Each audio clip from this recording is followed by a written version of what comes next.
A man in his 40s was sitting in a cafe, munching on a ham and cheese sandwich for lunch. Now, usually, the man had more lavish lunches, but today he was in a hurry to get back to work, and this was all the cafe offered. But then, the most wonderful smell filled the air. The man inhaled deeply, enjoying the heavenly aroma of whatever this food was. It smelled like this incredible hot dish. He looked around to see which table the smell was coming from, but as he scanned the restaurant, all he saw were other patrons eating basically simple sandwiches just like him. And then he remembered this cafe didn't even serve hot meals. But at the same time, he realized he knew that scent from his childhood. It was the smell of the delicious Spanish fried eggs that his mother used to make, called huevos rotos. This was not the man's first phantom smell. A few weeks ago, his apartment had filled with the amazing aroma of his mother's cooking, completely out of nowhere.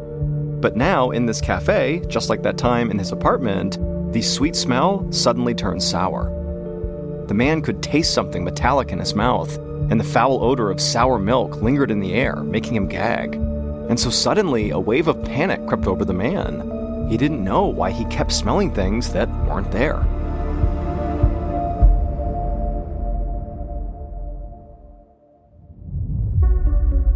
From Ballen Studios and Wondery, I'm MrBallen, and this is MrBallen's Medical Mysteries, where every week we will explore a new, baffling mystery originating from the one place we all can't escape, our own bodies. If you like today's story, ask the follow button to go on a long hike with you, but before you go, superglue a tiny pebble inside one of their shoes. It's common wisdom that diet and exercise are the best ways to maintain your health. As they say, an apple a day keeps the doctor away.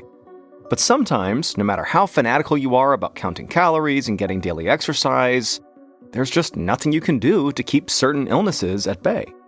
And on this episode, we have two stories about extremely healthy people who find themselves fighting off strange, deadly conditions. The first story is about a marathon runner who suddenly goes through a drastic lifestyle change with no explanation. And the second and final story is about an active older woman who unexpectedly finds herself in the hospital, with doctors struggling to figure out what's wrong with her before it's too late.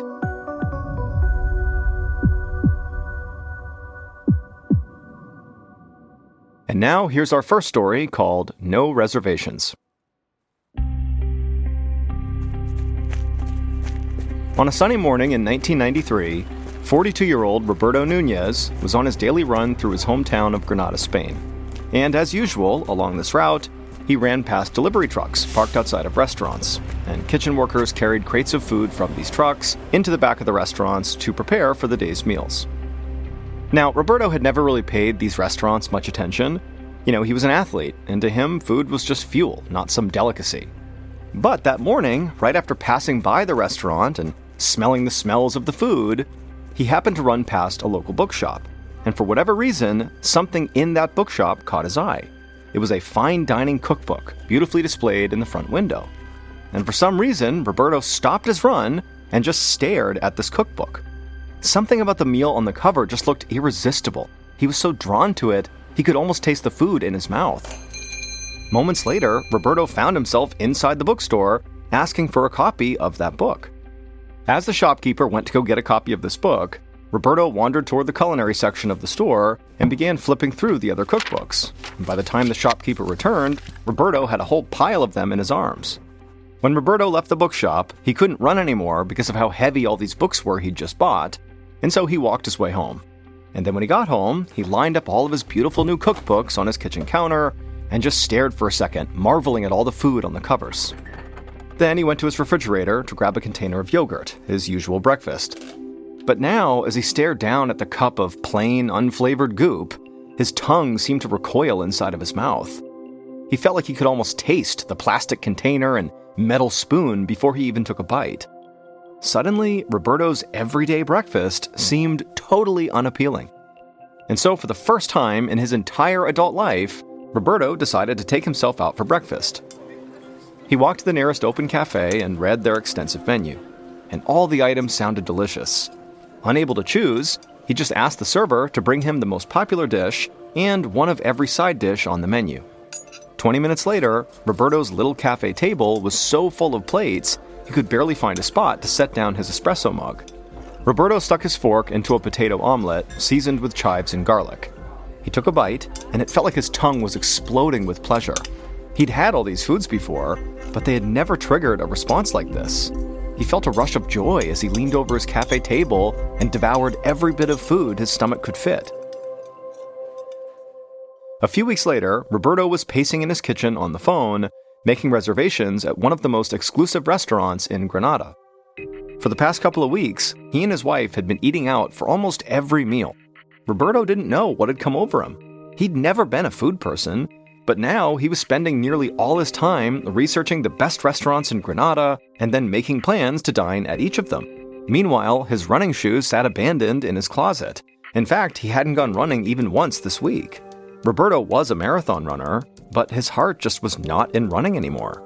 He'd totally stopped counting calories and monitoring his carbohydrate and protein intake. His only long-term goal at the moment was a grand European road trip so he could try all the famous restaurants he'd been reading about. In fact, calling a travel agent was the next item on his to-do list.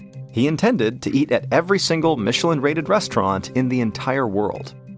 Roberto finalized another restaurant reservation and then hung up, marking the appointment on his calendar, and then he called the next restaurant on his list. 4 years later, Roberto sat at his computer typing up a restaurant review. By this point, his entire life now revolved around food. Every free second was spent eating, planning to eat, or traveling to the best restaurants all over the world so that he could write about them. Roberto looked a lot different now, too. Roberto had really not been running at all over the past few years, and between that and his sedentary lifestyle and new love of gourmet food, he'd gained a good 60 pounds. He'd had to buy a completely new wardrobe, but Roberto didn't mind. He'd actually never had so much fun in his life as he had now, being a foodie. The passion he now felt for food rivaled the sense of accomplishment he used to feel at the end of marathons. It was like he had finally found his real life's purpose. Roberto sat back in his home office chair and closed his eyes, trying to remember the subtlety of a glaze he'd tasted at lunch. He breathed in deeply, then sat up looking around. He breathed in again, and a warm, savory scent filled his nostrils. His entire apartment was suddenly filled with this heavenly aroma, even though he wasn't cooking anything at all. It took him a minute to place this wonderful smell, and then he had it. It was his mother's cooking, a spicy potato dish she used to make him when he was a kid. Confused, Roberto went to the kitchen, wondering if maybe his wife had come home and started making dinner without him noticing, but no, the kitchen was dark and empty. So Roberto wandered the house, running scenarios through his mind that might explain the smell. At first he thought, maybe a window was open and outside smells were coming in. But when that wasn't true, he began to wonder, did somebody break in and were they eating inside of his house? Now he knew that made no sense, but the more he wandered the house, the stronger the smell of his mother's cooking became, but there was no reason for it to be in his apartment. It just made no sense. Roberto was feeling freaked out, especially when, moments later, the smell changed from delicious to sour. He stopped and covered his nose as a chemical-like odor filled the apartment, but even with his nose covered, he could still smell it. Worse, he could taste it on his tongue. He gagged a little, then went to the kitchen to spit in the sink. He flung a window open, trying to air out the smell, and then as quickly as the smell had come on, it disappeared. Roberto stood in his living room feeling very unnerved, trying to tell himself that there had to be some rational explanation here. He told himself that it must have been a neighbor cooking a familiar recipe and accidentally burning it on the stove. But despite his best efforts to convince himself that that really happened, he still felt very unsettled as he went back to his computer to finish his review. A month later, Roberto was at a local cafe enjoying one of his favorite breakfasts, a potato and chorizo omelet with a side of fruit and some bread. He'd just finished slathering the bread with some butter when his nose caught a whiff of that same savory scent he had smelled inside of his apartment. The smell was his mother's cooking, specifically her huevos rotos, a traditional Spanish breakfast she used to make when he was a kid. Roberto looked around, wondering if the smell was coming from a neighboring table, but he was the only one with a plate of food. Roberto picked up his espresso and breathed in deeply, knowing the smell of coffee beans can clear your palate. But when he set the cup down again, that smell was still there. Roberto told himself not to panic, but he was worried. He decided that perhaps it was time to see a doctor about all these phantom smells. A few days later, Roberto was at a neurologist's office explaining how he was smelling all these things that weren't actually there, and he was concerned that he was losing his mind. Now, the neurologist didn't want Roberto to panic, but he did think Roberto might be experiencing smell hallucinations, and they're rare, but very real, and they can be the sign of something dangerous. The doctor explained that smell hallucinations can be caused by head injuries, upper respiratory infections, and in some cases, brain tumors or Parkinson's disease. Roberto did his best to stay calm. He didn't know what he'd been expecting when he got here today, but certainly not being told he could have a brain tumor or Parkinson's disease. The neurologist could clearly read the fear in Roberto's eyes because he immediately told him, don't worry, they'd run some tests and narrow down the possibilities, then figure out what was going on. They'd start by ordering an MRI. Roberto nodded, still feeling very uneasy. And a few hours later, his unease quickly turned to fear as the neurologist showed Roberto his MRI scan and pointed to a long, slender tumor on his right temporal lobe of his brain. Roberto felt petrified as the neurologist explained that the tumor was called a fibroblastic meningioma. It was putting pressure on Roberto's brain and causing him to have these smell hallucinations. The doctor explained that they'd have to surgically remove this tumor. Roberto felt a surge of adrenaline as he imagined himself undergoing brain surgery. He was going to be sick. He bent over, his arms on his knees, trying to catch his breath. And at the same time, the neurologist assured him that they would take very good care of him. The doctor said he would be with Roberto every step of the way. Roberto stood up and nodded. He knew he needed to call his wife and break the terrible news. But then after that, he would call his favorite restaurant to get takeout for dinner. He was in the mood for some comfort food. A few weeks later, Roberto was at home on his couch watching his favorite cooking show on TV. His head was still bandaged from his 14-hour brain surgery, which his neurologist said had been a success, and Roberto had been making slow but steady progress in his recovery. As he flipped through the channels, the mouth-watering smell of roasted chicken suddenly filled the room. And for a second, Roberto was terrified. Was this another smell hallucination? Did the surgery not work? But then he looked up and saw his wife enter the living room carrying 2 plates of roasted chicken, his dinner. His stomach rumbled, and he thanked his wife as she set his plate down on the coffee table and helped him sit upright. Roberto had not had a single smell hallucination since his surgery, and he was hoping that that meant he was cured. And so feeling like he had a new lease on life, Roberto looked forward to getting back to his food blog and the long list of restaurants he still wanted to try. 12 years later, on March 3, 2010, Roberto, who was now 58 years old, stood on the scale at his neurologist's office for a routine follow-up. Even though it had been over a decade since his brain surgery, he still had to get regular MRI scans to make sure there was no new tumors in his brain. The nurse took note of Roberto's weight. By this point, Roberto had gained approximately 110 pounds since he first took an interest in food. But this just didn't really bother him. He knew he'd been gaining weight steadily over the years, because after all, he ate rich and decadent foods for almost every meal, something he just loved to do. And besides, his career in food had really become quite incredible. Roberto was now a widely recognized and respected food critic. He wrote for prestigious magazines and gastronomy guides, and had been featured in a few newspapers. After that day's scan, Roberto waited inside of his neurologist's office, expecting the same results he got after every other appointment, all clear and good to go. Except this afternoon, his neurologist did not look too happy when he came through the door. He told Roberto that the MRI today showed a growing lesion and mild damage in the same areas where his tumor had been, and he believed that the lesion was likely left over from his surgery a decade ago. Roberto was shocked and asked the doctor if this meant more brain surgery. But the neurologist assured Roberto that this lesion was small. So small, in fact, they could very likely manage it without having to resort to surgery. Instead, they would do something called radiosurgery, which is when very focused beams of radiation are used to treat cancer cells in other tissue without any incision. Roberto liked the sound of that and scheduled the radiosurgery for later that week. A month later, Roberto parked his car along a street in Granada and adjusted his tie. Then he opened the passenger door for his wife, and the two of them began walking up the sidewalk on their way to a restaurant opening. And as they strolled along the boulevard, Roberto told his wife the good news. He'd had a follow-up doctor's appointment at his neurologist that afternoon. He'd completed his radiosurgery appointments at the start of the month, and now his neurologist told him that his lesion had shrunk by more than 25% and was no longer pressing on his temporal lobe. His neurologist felt optimistic that the lesion would soon be gone, and Roberto would be in full remission. As they neared the restaurant, Roberto's wife gave him a kiss and told him this was fantastic news. She was so relieved. Then the hostess led Roberto and his wife to their table and removed the shiny gold reserved placard as they sat down. The new restaurant was buzzing with anticipation. It was chock full of well-dressed diners, all clearly looking forward to an excellent night of food. A server came out to pour wine, and moments later, Roberto's first course was set down in front of him. But for some reason, it didn't look appetizing. He stared down at the food, trying to conjure some of the excitement he'd been feeling just moments ago, but he couldn't have been less interested. In fact, he kind of just wanted to leave and go home and get a good night's sleep. But Roberto was a professional, so he made himself eat every course they brought out to him.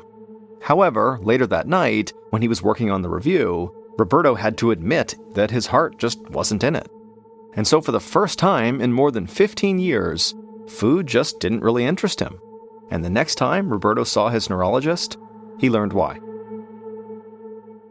It would turn out the tumor and lingering lesion pressing on Roberto's temporal lobe, known as the amygdala, was what had caused not only his hallucinatory smells, but his extreme interest in food. The pressure from the tumor created a brain injury, which in very rare cases can trigger a bizarre brain and eating disorder called gourmand syndrome. People who suffer from this condition can literally become completely obsessed with fine dining. They become preoccupied with food and sometimes become compulsive eaters, even if they had formerly been very health conscious. And that's exactly what happened to Roberto. Once Roberto's tumor was removed and the lesion was finally reduced, Roberto's love for food basically completely faded. However, despite that, Roberto did not give up on his career. He kept working as a food critic, even if his job was not nearly as enjoyable as it was before.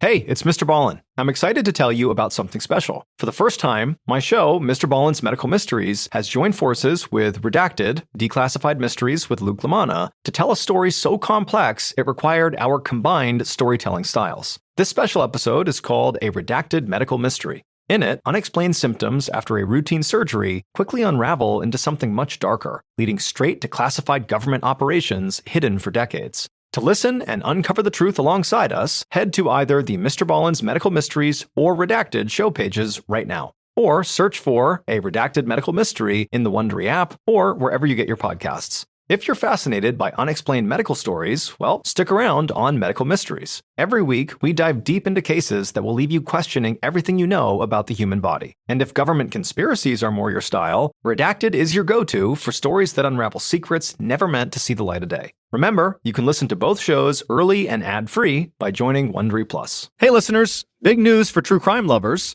You can now enjoy this podcast ad-free on Amazon Music with your Prime membership. Listen to all episodes of my podcasts, MrBallen's Medical Mysteries and MrBallen's Strange, Dark, and Mysterious Stories, along with a huge collection of top true crime podcasts, completely ad-free. No more wading through cliffhangers or dealing with ads, because let's be honest, ads shouldn't be the most nerve-wracking part of true crime.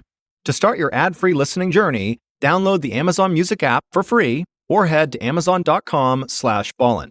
That's amazon.com/BALLEN. Dive into uninterrupted true crime stories today.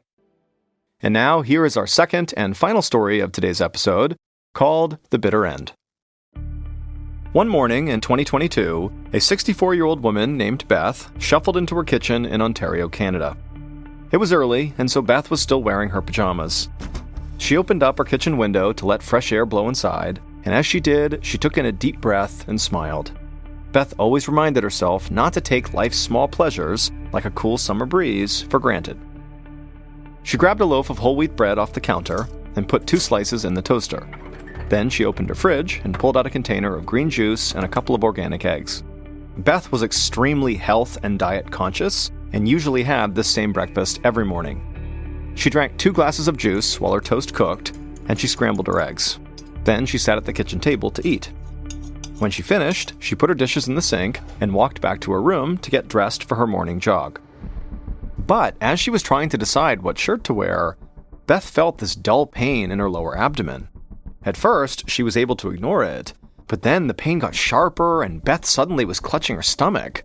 And then she felt weak, and a wave of nausea made her rush from her closet to her bathroom, where she vomited and then had diarrhea. Beth shakily walked to the sink and drank a few sips of water from the tap. When she looked in the mirror, she saw that her face was beet red. She could feel her heartbeat thudding in her throat, and so she brought 2 fingers up to her neck and began to count her pulse. And she found her heart was absolutely racing, and it really scared her because she had high blood pressure, and so she knew, at any point, something could go wrong with her heart. And so suddenly, Beth feared she might be having a heart attack. She stumbled back to her kitchen, she grabbed her landline phone off the counter, and she dialed 911. Less than half an hour later, Dr. Jacob Adams heard a siren blaring as an ambulance pulled up outside of the University of Ottawa's Montfort Hospital. A paramedic hopped out of the back of the vehicle and rushed into the emergency room, shouting to the doctor that, "Hey, we have a patient who's in shock here." And so Dr. Adams immediately ran with the paramedic out towards the ambulance, knowing he had a very sick patient on his hands. Shock occurs when a person doesn't have enough blood circulating throughout their body, and left untreated, it can rapidly lead to organ damage or even death. And this patient, Beth, was already in bad shape. The paramedic said that she was vomiting, she had diarrhea, and her blood pressure was dangerously high. Another paramedic followed closely behind the first, and together, they brought Beth into the emergency room on a gurney.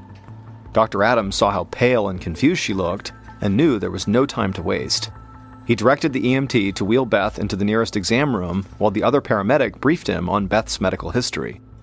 They told the doctor that Beth had been relatively healthy until today, but she had been taking medications for 2 conditions, high blood pressure and a thyroid deficiency that can leave patients feeling tired and looking pale.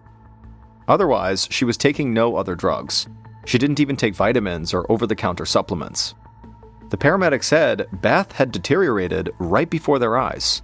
When they first arrived at Beth's house, she was able to talk to them about her fear that she was maybe having a heart attack. But since then, she had gotten so much sicker that now she could barely talk. Dr. Adams nodded and thanked the paramedics for bringing her in. Then he watched as the ER nurses went to work on their very unstable patient. One nurse checked Beth's temperature, another inserted an IV needle, and a third wrapped a blood pressure monitor around her arm. At first, it showed that Beth's blood pressure was elevated, but suddenly, it plummeted 100 points. Beth's arms went limp, and she looked like she was struggling to breathe. And so within seconds, Beth's blood pressure had gone from being dangerously high to being so low that she could lose consciousness any second. Dr. Adams took one of Beth's hands and squeezed her fingers, making her skin turn white. He waited for the color where he squeezed to come back, but it took an unusually long time. To Dr. Adams, this was extremely worrying. It meant Beth's blood circulation had become dangerously sluggish. Before they could do anything else, Dr. Adams knew he would need to stabilize Beth's condition. He asked a nurse to start her on an IV fluid drip, and almost as soon as the fluids entered Beth's bloodstream, her blood pressure started rising and her breathing returned to normal. After a few minutes, Beth began to speak, albeit in a strained voice, saying that her stomach was killing her. She said she kept getting these horrible, sharp cramps in her lower abdomen. Dr. Adams assured Beth they would figure out what was going on, but they had to perform a lot of different tests as quickly as possible to do that. And so he told her the best thing she could do was try to stay calm and just focus on her breathing. Beth looked scared, but nodded her head in agreement. Then Dr. Adams called in 3 different medical technicians who all surrounded Beth. One of them took vials of her blood, another examined her abdomen with an ultrasound machine, while the third performed an EKG to test her heart function. Meanwhile, Dr. Adams stood off to the side and considered all of his patient's symptoms, and he began to think about a couple of different things that could have caused her to go into shock. Maybe she was having an allergic reaction, or maybe she swallowed some kind of poison, or maybe she was fighting a severe infection. Now, the first 2, allergic reaction and poison, were tough to address right now, but the severe infection could be treated right away. So Dr. Adams called for a nurse to start Beth on broad-spectrum antibiotics, hoping this would stop a potential infection in its tracks. While a nurse gave Beth a dose of antibiotics through her IV tube, one of the medical technicians finished taking Beth's blood. Dr. Adams told him to have the blood tested for signs of infection, and also to run an emergency toxicology test to see if there were any traces of poison inside of Beth's body. At almost the same time, the ultrasound technician pulled up black and white images of Beth's digestive system onto a computer screen and told Dr. Adams that they didn't see anything out of the ordinary, like fluid buildup or a bowel obstruction. However, the technician who was doing the EKG had much more ominous news. They said the left side of Beth's heart was working much harder than it should have been, a sign that her heart was not functioning correctly.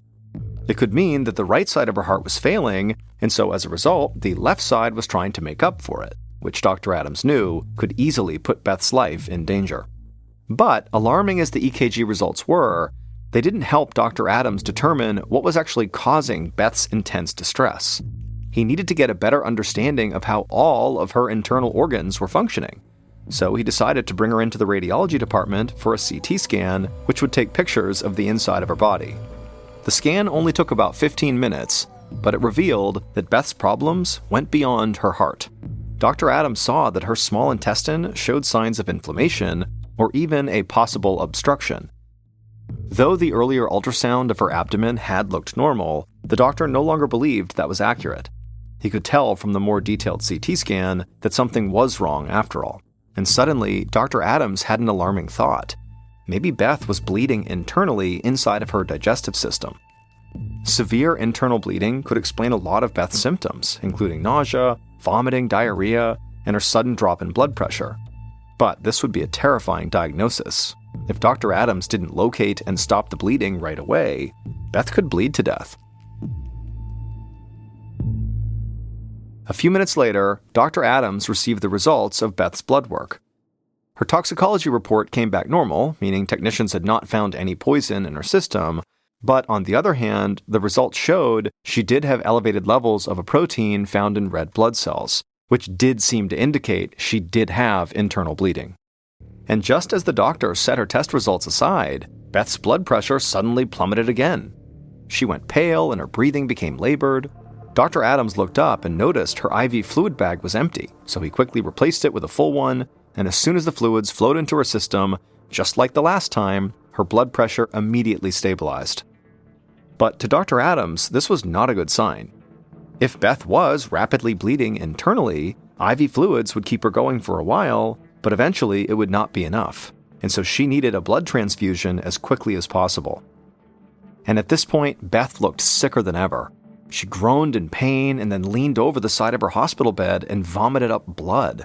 Now, Dr. Adams was certain that she was bleeding internally into her stomach, which was why she was throwing up the blood. He immediately called in a nurse, who began giving Beth a blood transfusion. He also continued giving her IV fluids and started her on drugs that would keep her blood pressure up and reduce acid in the stomach to hopefully slow the bleeding. After all that, Dr. Adams transferred Beth to the intensive care unit, where they met with a gastrointestinal specialist named Dr. Christina King. Dr. King said she needed to insert a tiny camera down Beth's throat and into her abdomen. That way, she could see firsthand where the blood was coming from. Dr. King turned to Beth, whose face was scrunched up in pain, and explained the procedure.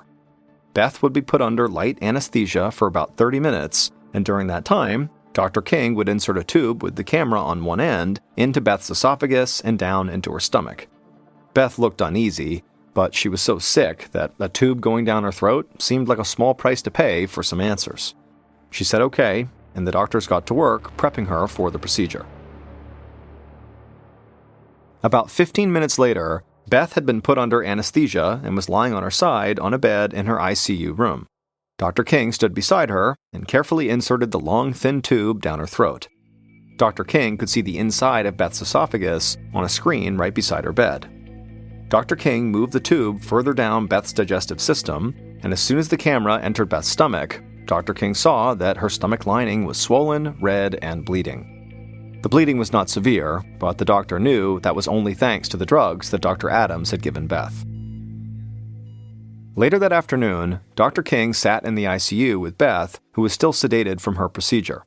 Beth did look much better than she had just a few hours ago, and Dr. King was glad that the treatment she and Dr. Adams had come up with seemed to be working. Her internal bleeding had largely stopped, at least for now, and so for the time being, Dr. King could really focus on why Beth was bleeding internally. Dr. King was starting to think that Beth's illness had been caused by something that she might have eaten rather than by poison or an infection. And so once Beth woke up from her procedure, Dr. King asked her if she'd eaten anything out of the ordinary that morning before she'd gotten sick. Beth initially said no. She'd had the same breakfast she ate every single morning: whole wheat toast, organic eggs, and homemade green juice. However, Beth said, now that she thought about it, her juice had tasted a bit more bitter than usual. Dr. King asked what kind of juice it was, and Beth said, she made it herself from a type of green squash called bottle gourds that she had bought at the store. She'd heard that bottle gourds were a really great health food, and so for the last several years, she'd been pureeing the vegetables into a juice that she would drink every morning. Dr. King just stared at Beth, because suddenly she knew what was going on with Beth, and it made perfect sense. Beth had given herself a nearly fatal case of toxic squash syndrome. It's a very rare condition that results from eating poisonous chemicals sometimes found in squashes and gourds. These toxins are called cucurbitacins, and they taste very bitter. Over hundreds of years, people have bred squashes to have only trace levels of these toxins. But sometimes the plants can still develop high amounts of cucurbitacins as they grow, and people who eat a lot of those types of vegetables can get dangerously ill. Beth went to her local grocery store and unknowingly bought bottle gourds that did contain a dangerous amount of these toxins. Then she pureed the vegetables and drank the juice, and the only thing she noticed was a slightly bitter taste, until just minutes after breakfast, the toxins caused her stomach lining to start bleeding, and Beth went into shock. Her case was the first of its kind ever reported in Canada. After 5 days in the ICU, Beth was finally healthy enough to return home. 2 weeks later, her doctors called to check on her condition, and she told them that she was feeling fine, except for one symptom. In the past few days, her hair had begun falling out. Her doctors told her that this was actually normal. Delayed onset hair loss had been reported in a number of cases of toxic squash syndrome. Despite her hair loss, which was actually only temporary, Beth would go on to make a full recovery and go back to her normal life, though she found another kind of juice to drink at breakfast. Our next story is called Luggage. From the time Gareth Williams was a young boy, his parents knew he was extremely gifted. When he was just 17 years old, he achieved a first-class honors mathematics degree from a university in his hometown of Wales.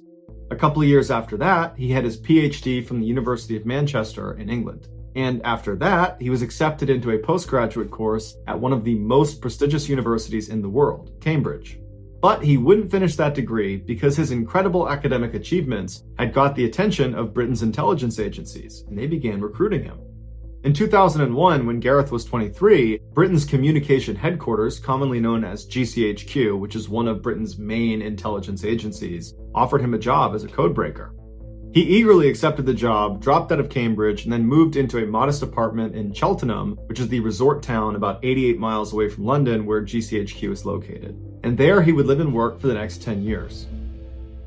Despite being an intensely private and shy person, Gareth was a highly valued team player whose genius in mathematics and technology helped his group win a number of Britain's highest awards for international code breaking.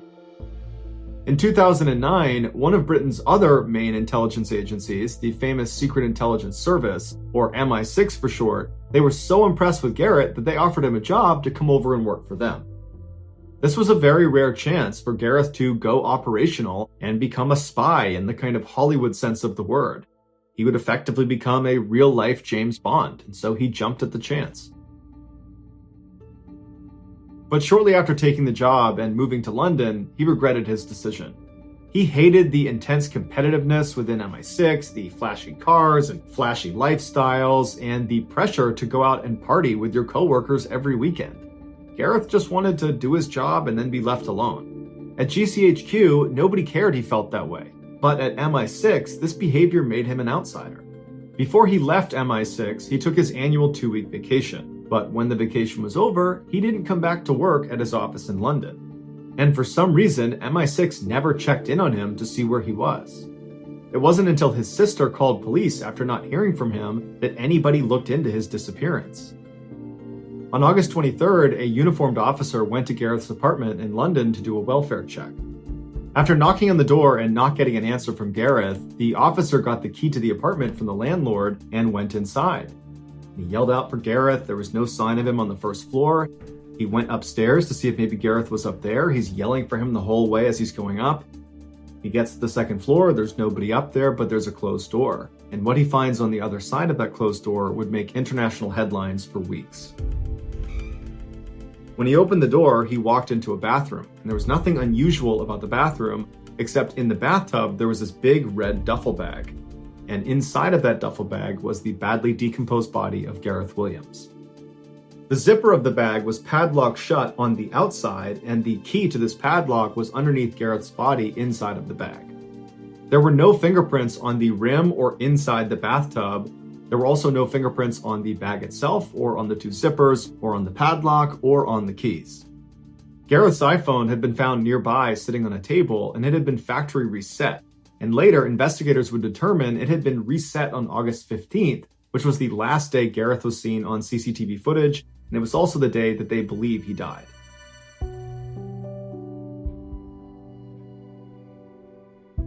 According to the coroner, Gareth's body had no injuries on it. There was no sign of a struggle, and his toxicology report showed that he had no drugs or alcohol in his system. The thermostat inside of Gareth's apartment was jacked way up, so it was very hot inside of his apartment, despite the fact it was summer and it was the height of the summer in August. But regardless, the excessive heat in his apartment sped up the decomposition process and made it impossible to precisely determine a cause of death. Despite a lengthy investigation by police, there was never a conclusive determination as to what exactly happened to Gareth, although there are many theories. Some say the Russian mafia killed him because right before he died, he had been focusing on money laundering in Britain that was tied to the Russian mafia, which would have made him a target. Another theory is MI6 had something to do with Gareth's death, which is why they were not so eager to go looking for him when he didn't come back from his vacation. In fact, one former MI6 agent has come out and said he believes there was a cover-up. He was interviewed by CNN and said that it looked like MI6 had gone into Gareth's apartment ahead of the police and wiped it all down, removing fingerprints and DNA evidence. The last prominent theory is that Gareth did this to himself. It was discovered that he made occasional online visits to bondage sites, and at least one time he'd had to yell out to his landlord to help get him out of his bed because he had tied his wrist to the bed frame and couldn't get himself undone. But when two experts who were a part of the investigation attempted to put themselves inside of a similar-sized duffel bag and lock it with the padlock on the outside, they couldn't do it despite trying over 400 times.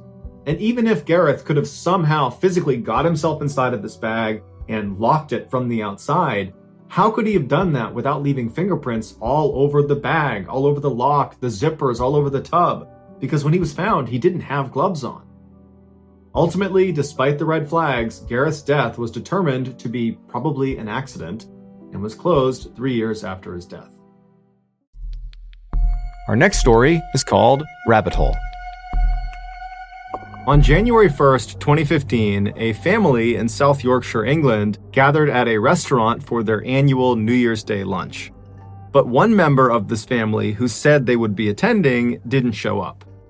It was 50-year-old Stephen Winfrey, who was an unemployed, divorced father of two, who in recent years had become quite depressed. When they reached out to him on his phone and he didn't pick up, the family pretty quickly started to worry that something could have happened to him, that, perhaps he did something to harm himself given his mental state. But his sister, Nadine, who was at this lunch, she reassured the rest of the family that she had spoken to Stephen the night before, and he was in great spirits and had told her that his plan was to go rabbit hunting the next day on New Year's Day before heading over to the restaurant for lunch. And because Nadine knew that her brother recently had really taken a liking to rabbit hunting, it was one of the very few things that actually made him happy, she told the family, look, I bet you anything he just lost track of time and he will get here late, or maybe we won't see him at all, but at least he's out doing something that makes him happy. And so the family was reassured by this, and so they sat down at their table, they ordered their food, and the whole meal, everyone's kind of looking over at the front door, expecting Stephen to come strolling in at any minute. But when they finished up eating, he still had not arrived. And so as the family was getting ready to leave the restaurant and head back home, they all decided that, you know what, I'm sure Stephen is fine. He's doing something he loves. I'm sure he did just get carried away. And so we'll just wait for him to contact us. And so the family, they all leave the restaurant and they spend the rest of the day at their respective households. And then the following morning, they all get in touch with each other and they discover that still no one has seen or heard from Stephen. And so at this point, the family just felt like there was something off about this. And so they contacted the police and they reported him missing. As the police were getting ready to head out and begin looking for Stephen that day, they received a call. Stephen had been found.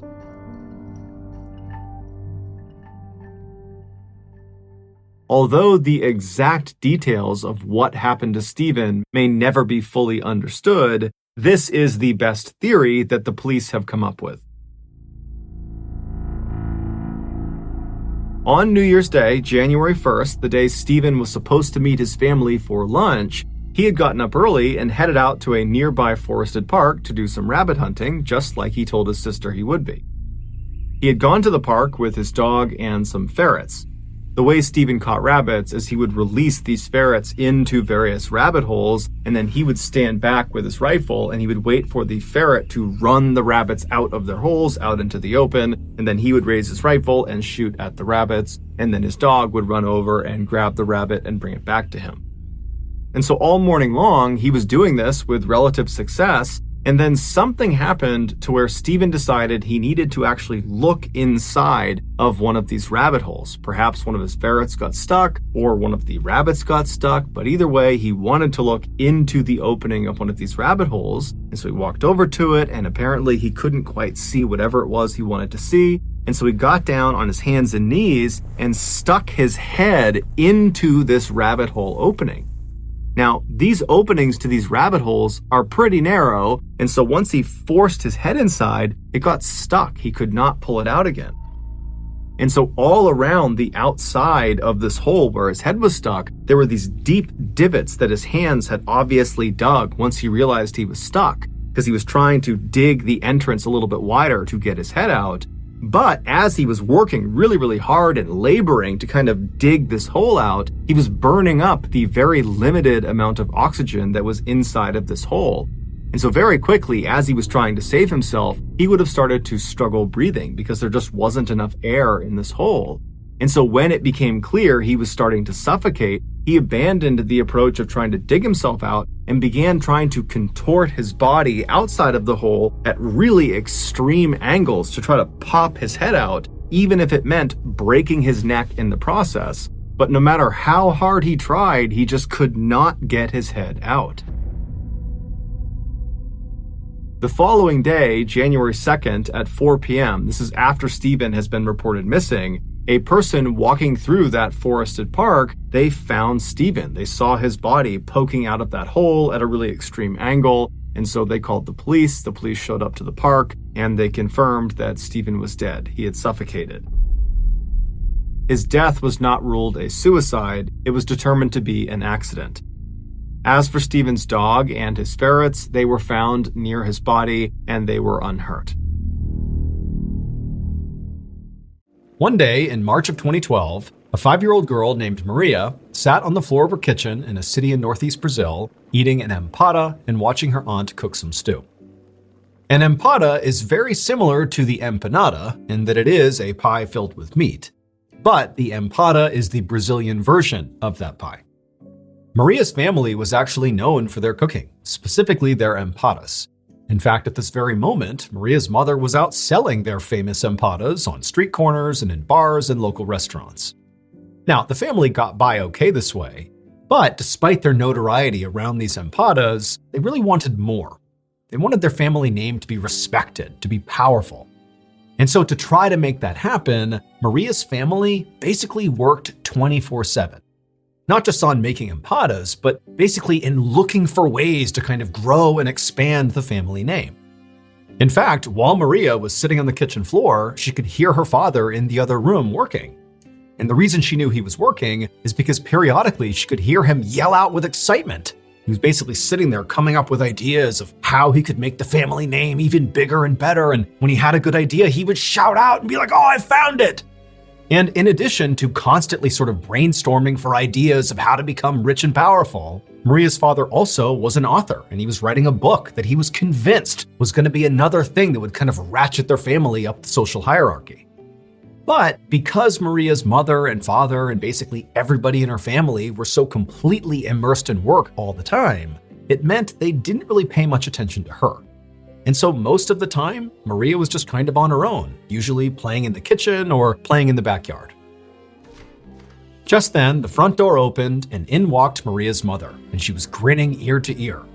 Not only because she now had an empty tray, meaning she had sold all her empadas, but also she had brought someone along that she was really excited to introduce to Maria.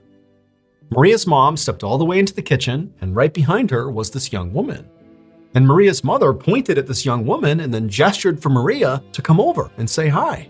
And she told Maria that this young woman wants to become her new nanny. And so you guys can play together all the time while me and your father are out doing our work. Maria stood up and gave a shy smile to the young woman, but she wasn't sold that this woman actually would become her nanny. Because in the past, there had been other women who had come by to be her nanny, and they didn't seem to last very long. And so Maria was not getting her hopes up. Still, Maria wanted to be friendly, so she walked over and, as a gesture of goodwill, she handed this woman her half-eaten empada. And the young woman took the empada and laughed and said, "Thank you." After that, Maria's mother told her to head on out back and go play by herself for a bit, while she and this new nanny hammered out the details of her new job. And she told Maria that as soon as they were done, the new nanny would come outside and join her and they could play together. And so Maria, who was always very obedient, did as she was told, and she headed out back and entertained herself.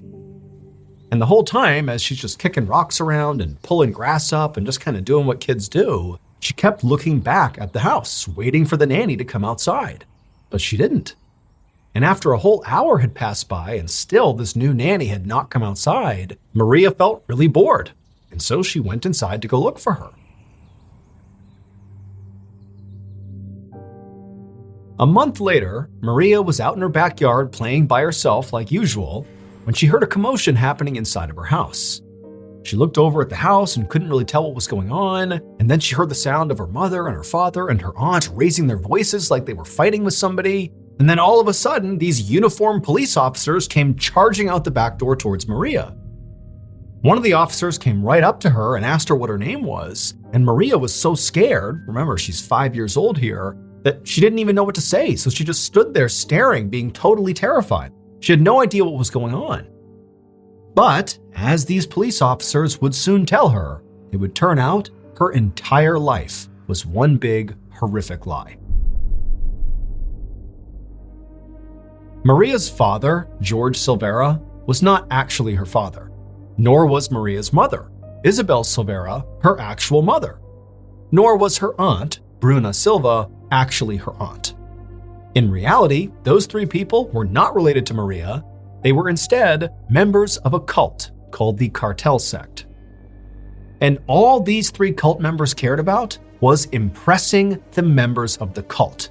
When they thought about, making it big, their so-called family name becoming bigger and more powerful, that was all in relationship to the Cartel Sect. They wanted the members of this cult to look at them as the most powerful and important members of that cult. And the way they tried to do that was by performing the duties of this cult to the best of their abilities, better than anybody else in the cult. And so what did this cartel care about? Well, the literal purpose of the Cartel Sect was to eliminate women they deemed unclean in order to reduce and purify the world's population. And Maria's family, the mother, the father, and the aunt, had become very well versed at doing this. All those nannies that came around to see Maria, well, the reason they kept vanishing is because shortly after the mother, the father, and the aunt introduced them to Maria and said, "Oh, she's going to be your new nanny," they would shoo Maria out into the backyard, and then they would murder the nanny because this person had been deemed unclean. They would cut their throats and stab them to death. But that wasn't all. That wasn't enough cleansing. After they murdered these women, they would then butcher them and stuff the human meat into their famous empadas and sell them to the people in town. They literally were feeding people in this city human meat. But the cult and the cannibalism and the murders were not actually the biggest shock of this story. The biggest shock of the story is actually the real identity of little 5-year-old Maria. She was actually the daughter of the very first victim of the cartel sect. The mother, along with Maria 3.5 years earlier, when Maria was just 1.5 years, they had been lured to this very house where her mother was murdered right in front of Maria. And then after her mother was killed, they cooked her mother and fed pieces of the mother to Maria. And ever since, they had just kept Maria and treated her like she was a member of the family, basically turning her into an unwitting cannibal. The existence of the cult and their hideous murders were ultimately discovered after they used one of the credit cards of their victims sometime in the spring of 2012. That's when all the cops rushed into the backyard and confronted Maria. George, Isabel, and Bruna, Maria's fake family, were convicted of 3 murders, including the murder of Maria's real mother, and they are currently serving what amounts to life sentences in Brazil. Police believe the actual number of women that they murdered is as many as 8. As for Maria, according to recent news articles, she was reunited with distant family. Maria is not her real name, that is a pseudonym to protect her identity.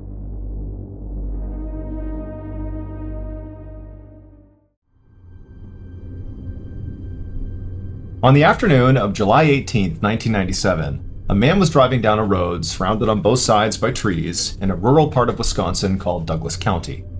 There were no other cars on the road, and so this guy was driving pretty fast. And as he rounded this bend in the road, something out the passenger side window on the side of the road in the grass caught his eye.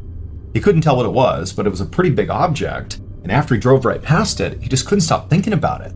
Like, whatever it was, it just seemed out of place. And so for whatever reason, this man felt compelled to actually stop and go see what it was. And so he slowed down and parked on the shoulder, he got out, and began walking along the road back in the direction of this object.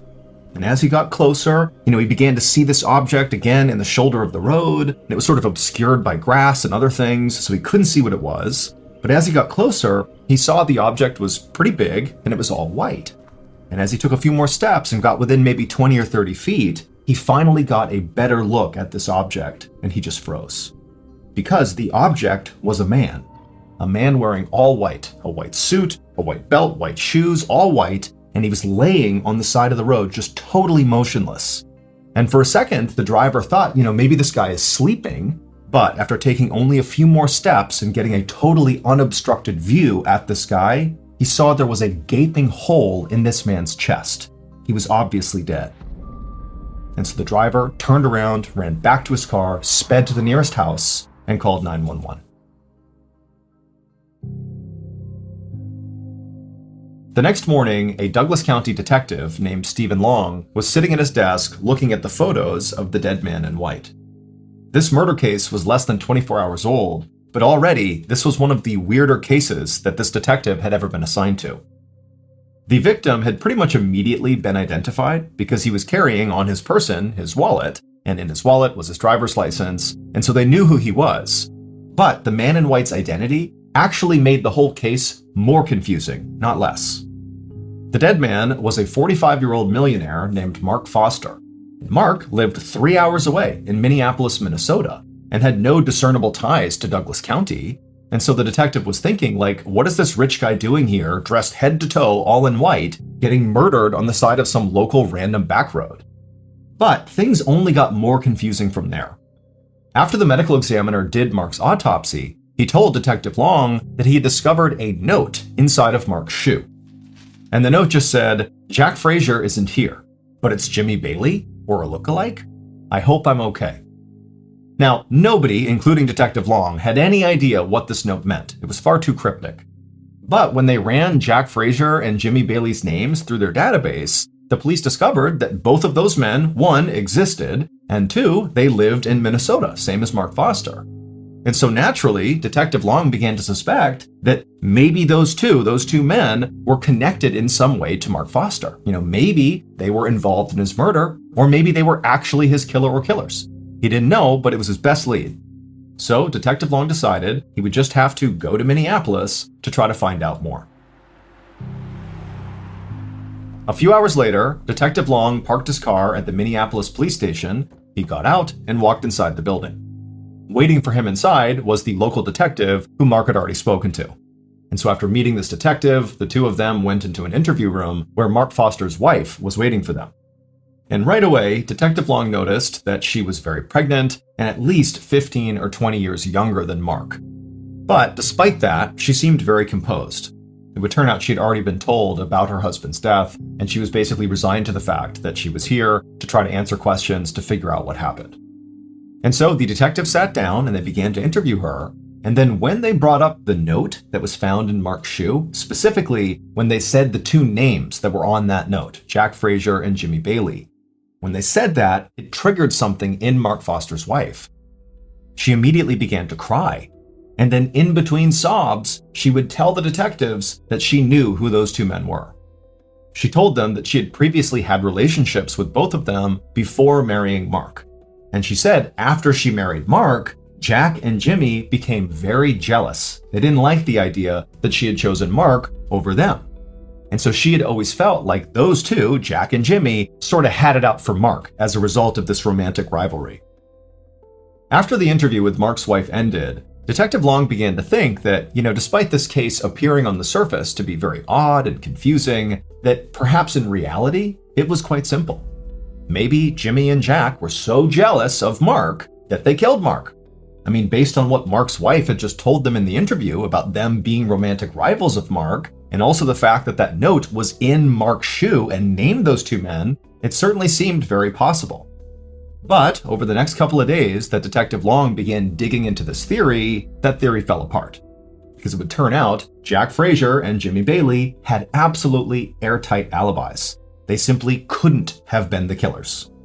Now, Detective Long was obviously frustrated. He felt like he really had it here, but he was not deterred. He decided his next move would be to try to better understand his victim. To this point, he had already interviewed a lot of Mark's friends and family, but something he had not done yet was simply go to Mark's house and have a look around. So Detective Long got a search warrant, and on July 29th, roughly a week after Mark was killed, Detective Long, along with another detective, pulled up in front of Mark Foster's large two-story home in the middle of a quiet suburban neighborhood. Now, from the outside, the home looked totally ordinary relative to its neighbors. But once they got inside the house, it was anything but. The detectives made their way up to the front door and knocked, and a few seconds later, Mark Foster's wife opened up the door and let them inside. And right away, Detective Long is looking around and he's seeing all over the walls on the first floor of the house are these graphic pictures and paintings of naked people. And then in addition to that, on some of the coffee tables and various surfaces on the first floor, right when you walk in, are all these pornographic magazines and books everywhere. And Mark's wife didn't acknowledge any of it. She acted like it was completely normal to have all this stuff right in the front part of your house. And so the two detectives are looking at each other as, Mark's wife is leading them on this tour through the first floor. And at some point, Detective Long just said, "Hey, Mrs. Foster, why don't you have a seat on the couch and you just let us take a look around your house on our own?"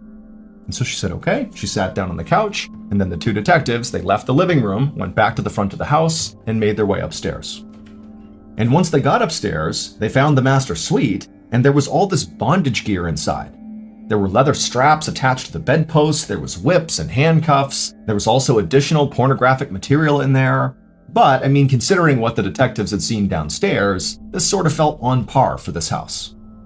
And so after searching the other bedrooms and other rooms on the second floor and finding more pornographic material basically everywhere, the detectives found their way back to the hallway in the second floor, and they noticed there was a rope hanging down from the ceiling, and it was attached to the pull door that led to the attic. And so the two detectives, they walked over, they pulled the rope down, it revealed this fold-out set of stairs that came down from the attic, and once those were in place, the two detectives began climbing up. And once they got up there, they discovered that this attic was not a storage space like many attics are in American homes. Instead, this attic was a fully functional room that sort of resembled like a satanic dungeon of sorts. All the walls were totally jet black, and there were all these burned out candles all over the place and tarot cards littering the floor. And on the back of the attic, basically all the way on the other side, there was what appeared to be an altar that sort of overlooked the entire room. And on the altar were more candles, and there was a voodoo doll. I mean, it's totally creepy, and the two detectives are looking at each other like, what's going on here? And so the detectives, they climbed all the way into the attic and then slowly began walking across towards the altar. And when they got close enough to actually see the altar up close, they just froze. Because sitting on the altar, in addition to the candles and the voodoo doll, were two business cards. Their own business cards. Detective Long and his partner immediately went downstairs and confronted Mark's wife about the attic. Like, what's going on up there? Why are our business cards on your altar?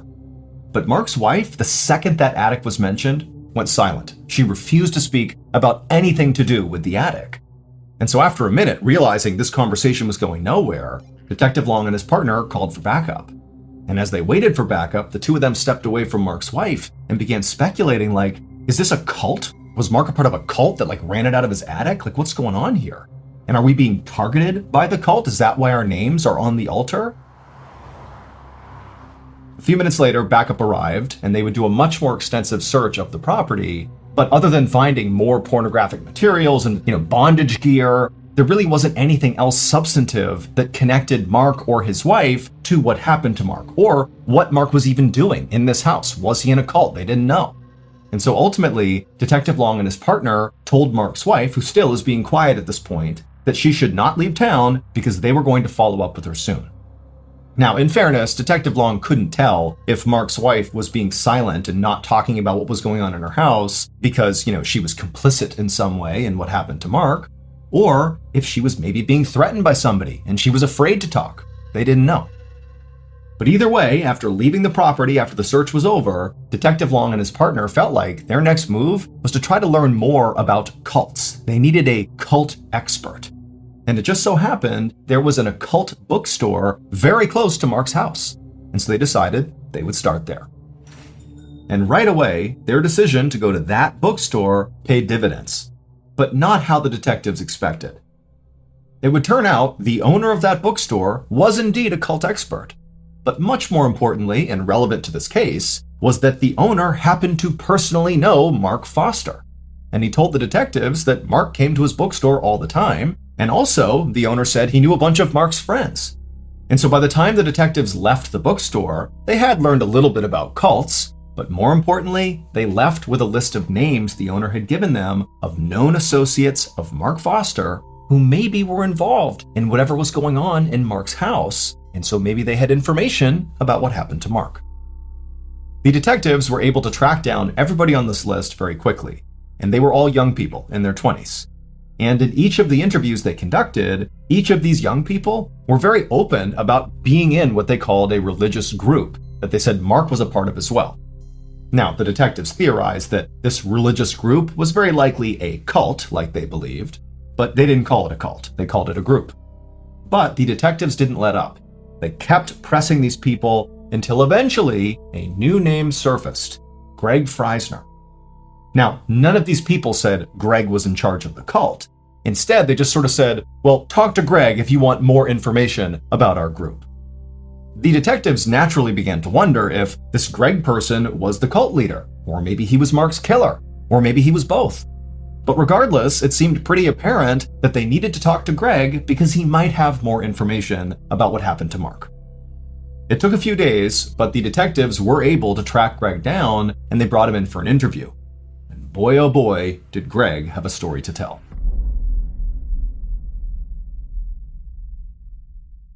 Based on what Greg told the detectives, here is what happened to Mark on the day that he died, on July 18th, 1997.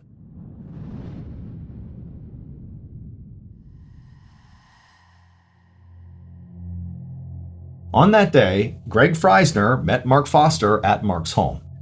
And when Mark came outside, he was dressed head to toe in white, something he would do for special ceremonies. And so Mark, he came down the steps, didn't say a word to Greg. They went to Greg's car. Greg hopped in the driver's seat, and Mark climbed into the back seat. And before long, they took off and began driving northeast. And for hours, these two just drove in total silence. Mark just stared out the window, and Greg focused on driving. The only thing that happened during this multi-hour-long drive was at some point Mark pulled out a piece of paper from his coat pocket, and he wrote something on it, And then after staring at it, he kind of smiled and tucked it into his shoe. And then a little bit later, Greg pulled over on the side of the road in Douglas County, Wisconsin, on this random backcountry road. And as soon as they pulled over, again without saying anything, Greg and Mark got out of the car and they went around to the back of the car where the trunk was. And the two men are kind of stretching, it's been a long drive, taking in the scenery. And then before long, Greg pops open the trunk. And in the trunk is a rifle. Neither men have any strong reaction to this. Greg just reaches down, pulls the rifle out, and Mark, calm as can be, just begins walking over to the side of the road, to the shoulder.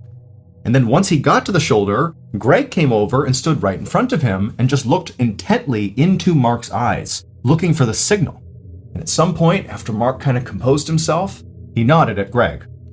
At which point Greg raised that rifle, placed the barrel directly on Mark's chest, and fired. Mark crumpled to the ground, and he laid there for a second just moaning horribly, and Greg just stood over him watching until finally Mark went silent and died, at which point Greg casually went back to his car, got inside, and drove home. The only time he stopped was to throw his rifle into a nearby river. But once Greg got home, he was overjoyed because he knew the sacred ritual he had just carried out with Mark had been a total success. It had gone exactly to plan. It would turn out Mark Foster was absolutely a member of that religious group, the cult, if you will. Except he was not just a member. He was the cult's leader. And Mark is the one who orchestrated his own death. However, Mark did not view his death as him actually dying. Quite the opposite. We celebrate life as we celebrate death. Death is nothing to be afraid of. Death is a great crossroads, a change in attitude, a change in longitude, a change in the way that we perceive our spirit. When we reach that portal, they'll ring some golden bells. He believed that what he and Greg, his most devout follower, were going to do, this sacred ritual, was after Greg fires the shot into his chest and ends this body's life, that his soul, his consciousness, and his power will be transferred into Greg. Basically, his soul will go into Greg. And Mark believed once this transfer happened, that basically he would be immortal, that his soul would never die. It would stay in Greg and then maybe at some point get transferred to somebody else, but basically he would be here forever. The bizarre note that was found in Mark's shoe, the note that he wrote and stuffed in there, that note was designed to throw police off the trail. He knew that he was having Greg murder him, again for this ritual, but he wanted to make sure Greg didn't get caught. And so he wrote on the note very specifically Jack Frazier and Jimmy Bailey. Those two people he hated. He hated that they had been in past relationships with his wife, and they hated him, and so he figured if he was going to create a scapegoat for his murder, who better than his romantic rivals? They had nothing to do with it. He just named them in that cryptic note to get them in trouble. As for all the pornography and bondage gear that was found inside of Mark's home, well, that all played a role in Mark's cult as well. He was a firm believer that the more sex he had with his followers, often multiple followers at the same time, the more powerful he would become.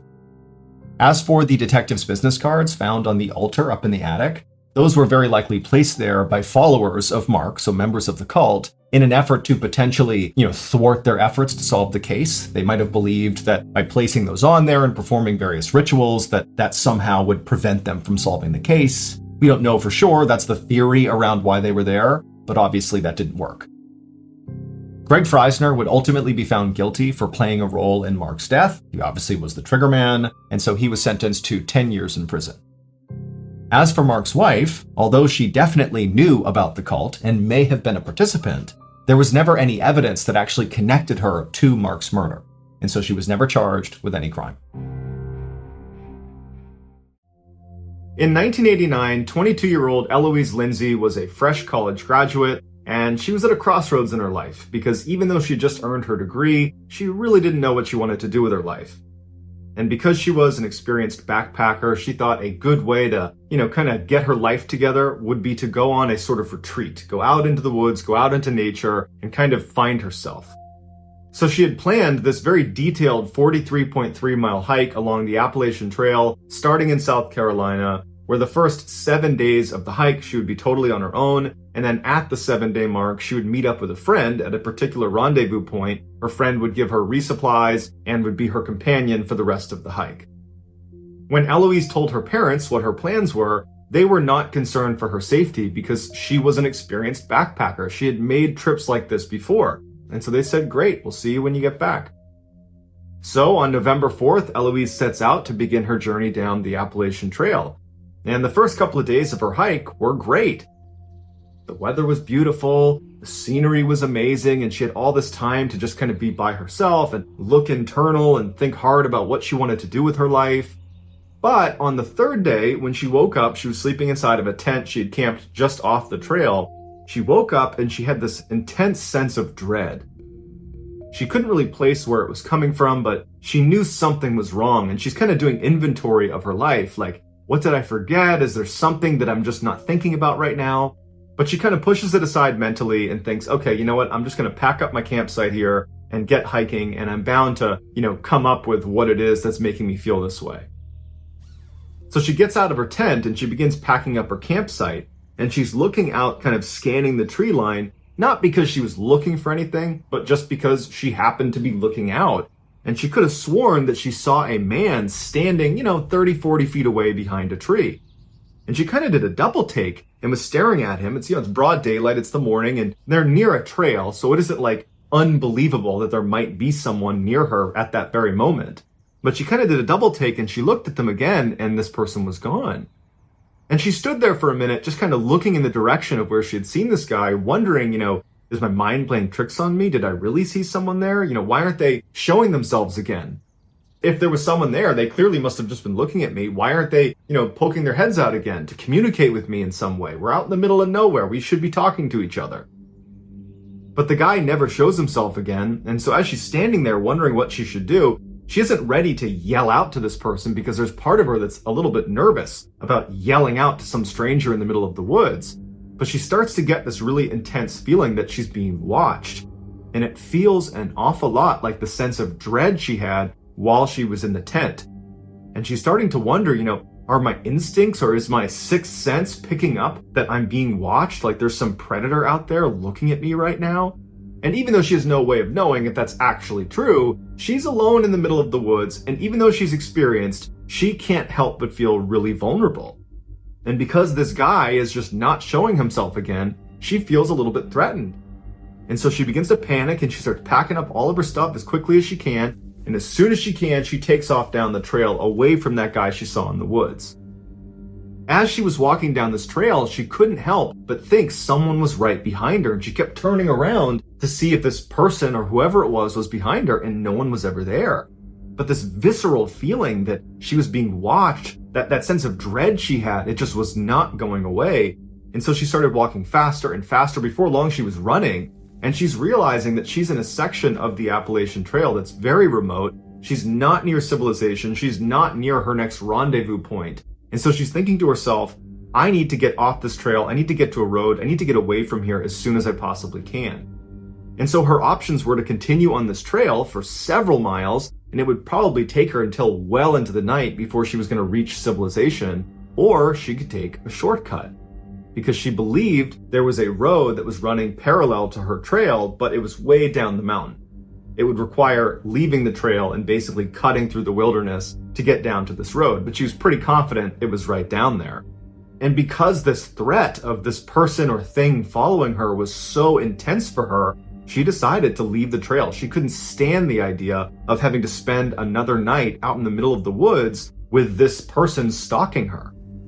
And so she walks up the trail and starts running down the mountain. It wasn't long before she started to hear audible sounds coming from what she believed to be this person that was following her.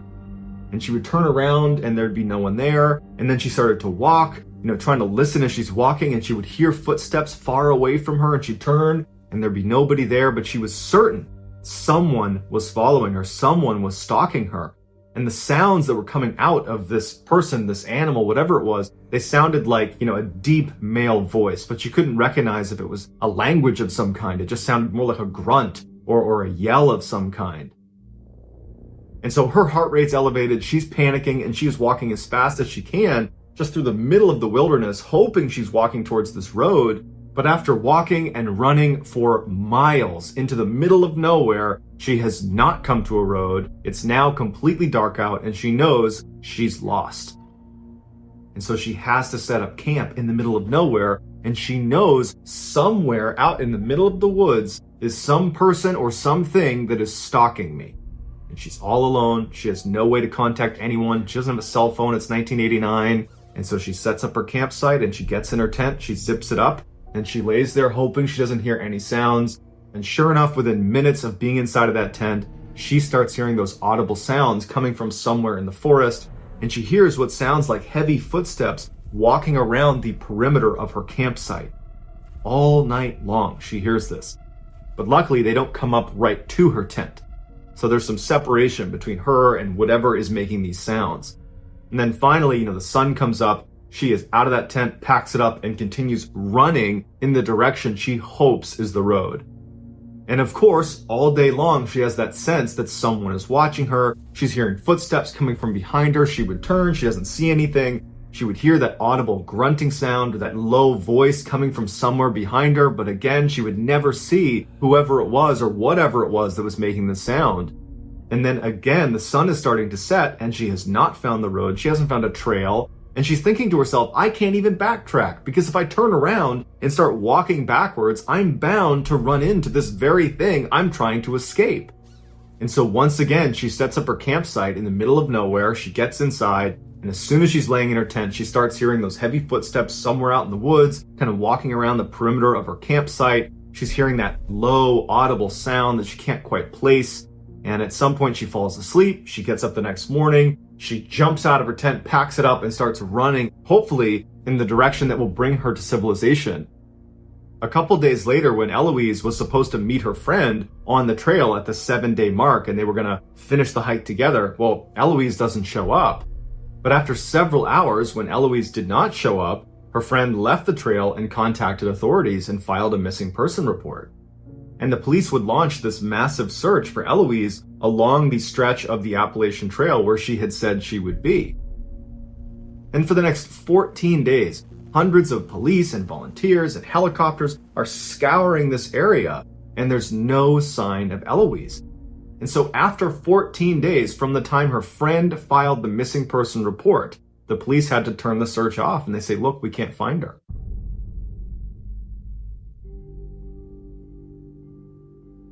Two days after the search was terminated, so 23 days after Eloise had initially set off for her trek through the Appalachian Trail, a hunter that was out in the middle of nowhere near the Appalachian Trail discovers Eloise perched up against a tree. She's totally emaciated, she's dehydrated, she's delirious, but she's alive. At first, she was terrified of the hunter because she believed the hunter was this person that had been following her. But when she realized he was there to help, she went with him. She was brought back and brought to a hospital, and she was checked out. And besides being dehydrated and, emaciated, she was okay. And she would detail in multiple interviews and in her official statement that she had been chased for the past almost 3 weeks in the middle of the woods, and she doesn't know who it was or why they were chasing her.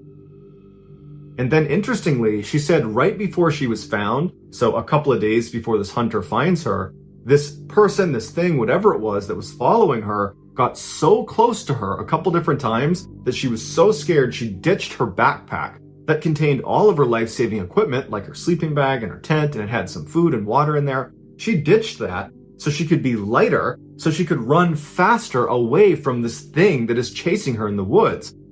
So you gotta figure, you gotta be at such a high level of fear that you're prepared to ditch the one thing you really require to survive out in the wilderness, which was her pack full of supplies. And then after she's ditched her pack and she's run for some distance, she's got no supplies, no food, no water, she stumbles across this tree in the middle of nowhere that wedged inside the trunk is a cache of donuts and pound cake. And so she takes the donuts and pound cake, and between that and the stream water she had found, that's what kept her alive for the last few days before she was found. Eloise says she has no idea what to make of her experience, and law enforcement were baffled by it as well. Some people think Eloise had a mental break, and she effectively made this whole situation up. That she really was lost in the woods, but no one was chasing her, and she was just kind of paranoid and running around the wilderness for a couple of weeks. Other people, including park rangers that work that stretch of the Appalachian Trail, believe it's possible she could have been stalked by wild men, which are basically people that live out in the mountains that are effectively feral, that live off the land, and they've been known, according to local legend, they've been known to attack park rangers, and people that live out in that area have claimed to have seen these wild men, and they kind of match the description of what she was describing. But as of right now, there's no official explanation for what happened to her other than she got lost and was found again. Our next story is called The Dream. On March 7th, 1975, 21-year-old Mark Hansen, along with two of his friends from college, Ben Fish and John Chidester, arrived at a parking lot on the eastern side of the Appalachian Trail. All three of the young men were in incredible physical shape and were excited to spend their spring break challenging themselves on some of the trail's most rigorous hikes. The day before they were supposed to go, they almost canceled the trip because there was this terrible weather system that was coming over the trail, and they were thinking, it's going to be dangerous, it's not such a good idea. And then they started talking some more, and they were like, well, we're already going to, challenge ourselves. It would be even more challenging to hike these really difficult trails with the inclusion of bad weather. So this is another way to, test our abilities. And so they kind of got pumped up at the idea of hiking the Appalachian Trail in terrible weather.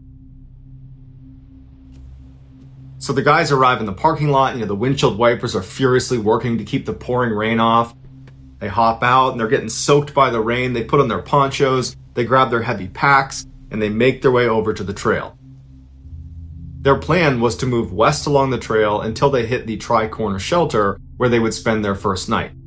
The Tri-Corner Shelter is one of the many shelters along the Appalachian Trail. They are open to the public. There's no heating or electricity, but it provides shelter from the storm. You can go in there and, get in a sleeping bag and you'll be fine.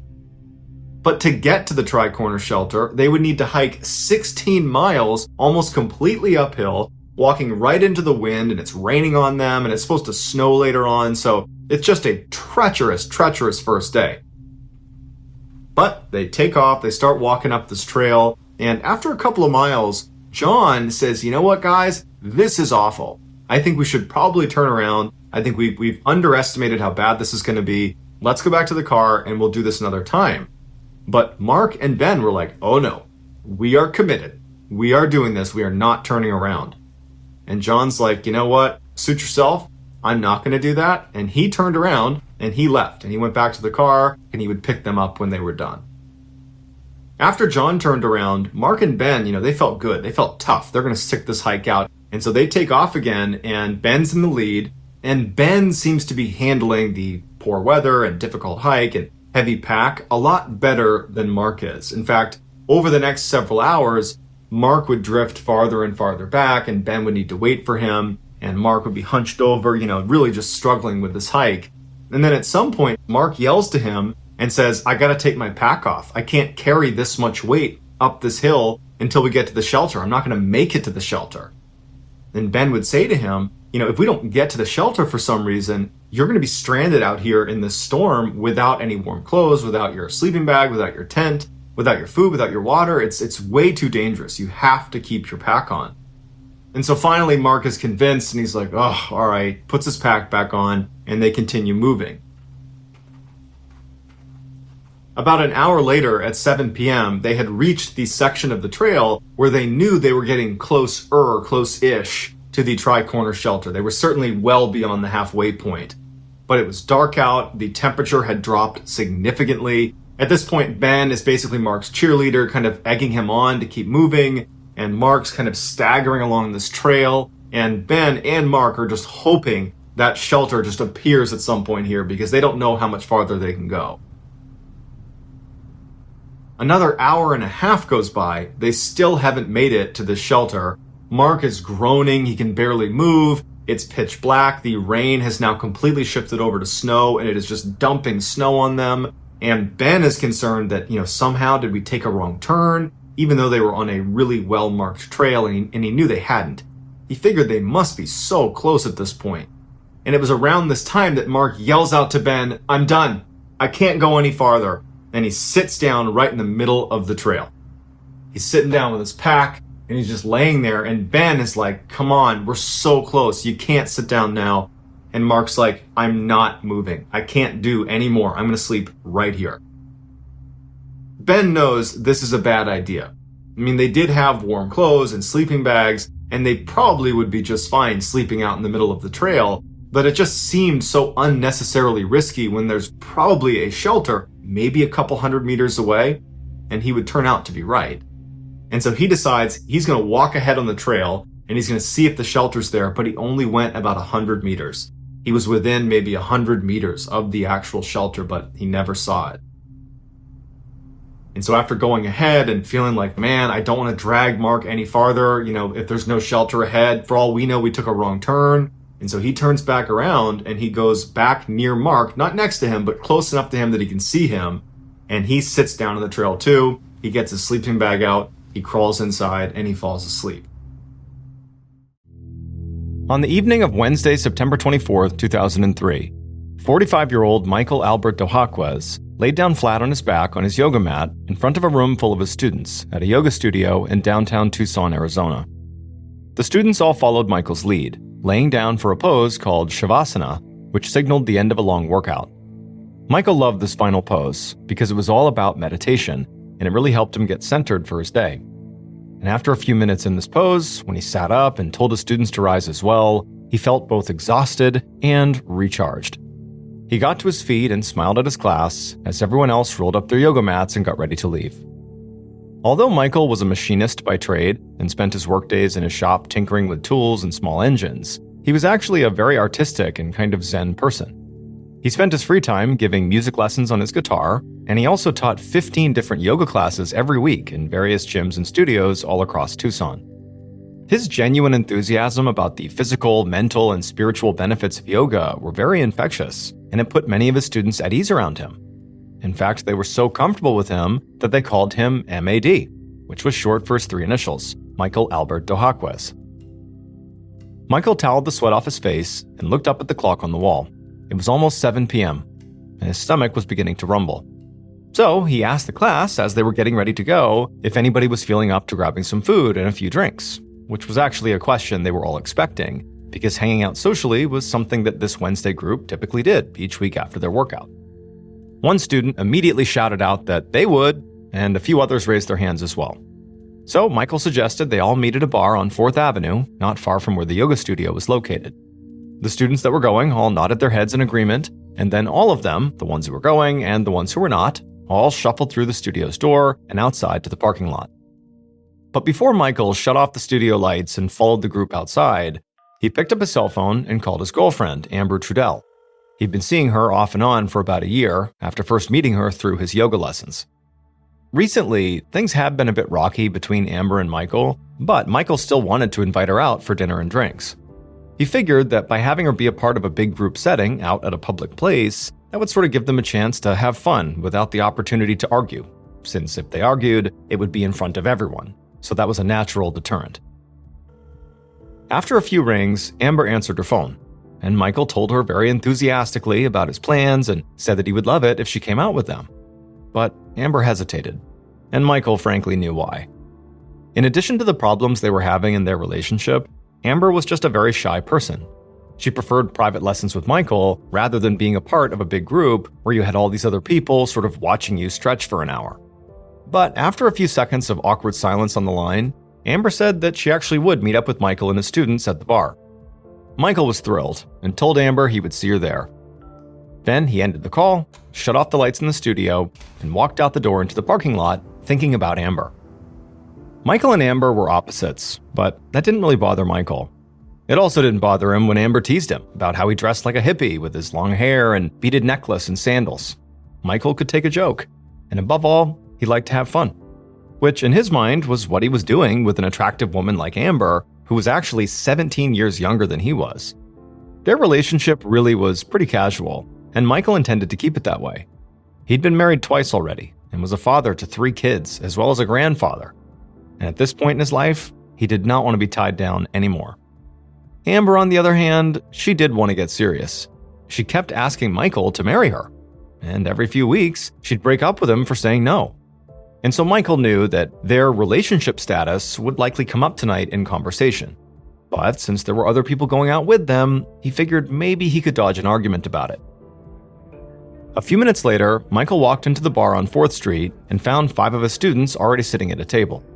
He sat down and ordered a drink, and shortly after that, Michael looked up to see Amber walk in through the front door of the bar. He stood up from the table, gave her a big hug, and then invited her to take a spot right next to him. From that point on, the group ordered some food, and they drank and talked and goofed around until around 8:30 at night when folks started getting tired. At that point, they all paid their checks, and then they left. Now, most of the students were heading home at this point, but Michael, Amber, and one of the students, Michael's friend Eli, decided to continue their night and go have a few more drinks at another bar. So the 3 of them went to another establishment until around 10 p.m. And at that point, Eli decided it was time for him to call it a night. He took some cash from his wallet, put it down on the table, and then he headed home, leaving just Michael and Amber at the bar. And now that the couple was all alone, just as Michael expected, they began to fight. And so Michael began drinking faster and ordering more drinks for Amber, hoping that maybe more alcohol for both of them would mellow them out. 2 hours later, at midnight, when the bartender turned the lights off and then back on again and then announced out loud it was last call, both Michael and Amber were pretty drunk. Michael yawned, finished the rest of the drink in his glass, and asked Amber to come back to his house with him. She said she would, and so Michael and Amber paid their tab and then walked out the front door into the night. Shortly afterwards, the 2 of them stumbled up the walkway and onto the front porch of Michael's house at 2602 North Sparkman Boulevard. Michael unlocked the door, and then he and Amber stepped into the kitchen.